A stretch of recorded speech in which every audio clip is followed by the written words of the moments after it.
Não, padre, o ladrão, sim, mas o ladrão foi batizado nas Voltemos ao águas? texto.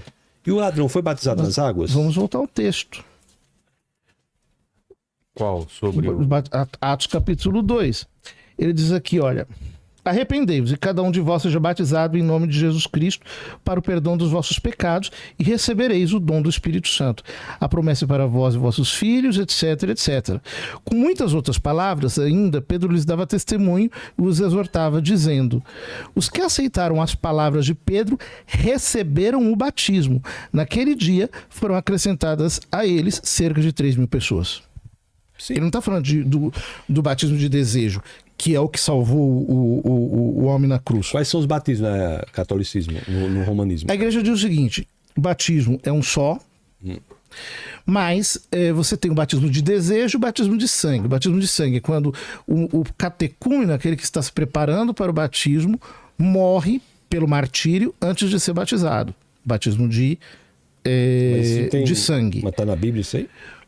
Não está explicitamente na Bíblia, mas está na tradição da igreja de maneira clara. E depois o batismo de desejo, que é o que o senhor está falando do ladrão arrependido, que quando ele quer a salvação em Cristo e que quer, se pudesse, teria querido o batismo, então o desejo do batismo, nesse caso, pode ser eficaz. Ora, então, esses textos demonstram que eles não são meras ordenanças. Que aqui nós temos sacramento no sentido real, enquanto meio de transmissão da graça divina.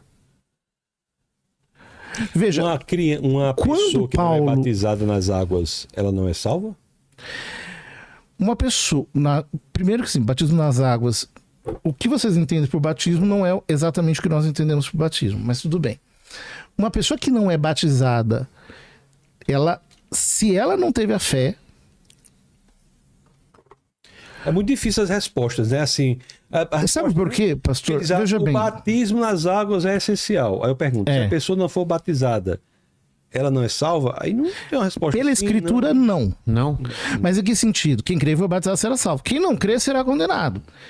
Mas veja, então o batismo é necessário para a salvação por ordem expressa de Cristo. Porém, se alguém tem a fé em Cristo, não pôde se batizar, etc., mas teve a fé... Pela a fé e a caridade, o São Tomás de Aquino diz que quando você olha para o fim último, Deus infunde em você a sua graça. Então, nesse sentido, sim. Agora, eu não posso relativizar o batismo como meio de salvação, exatamente porque o Novo Testamento não o apresenta assim. Vamos lá, então, última pergunta desse bloco aí, pastor, contigo. Última pergunta para o padre. Qual assunto? Eu acho que nós podemos... Maria, você fala... Quer falar, Mariologia? Pode ser, pode ser. Quer falar dos apócrifos? Eu acho que isso não ajuda muito. Apócrifos para vocês, para nós deuterocanônicos. Mas São Jerônimo chamado de apócrifo.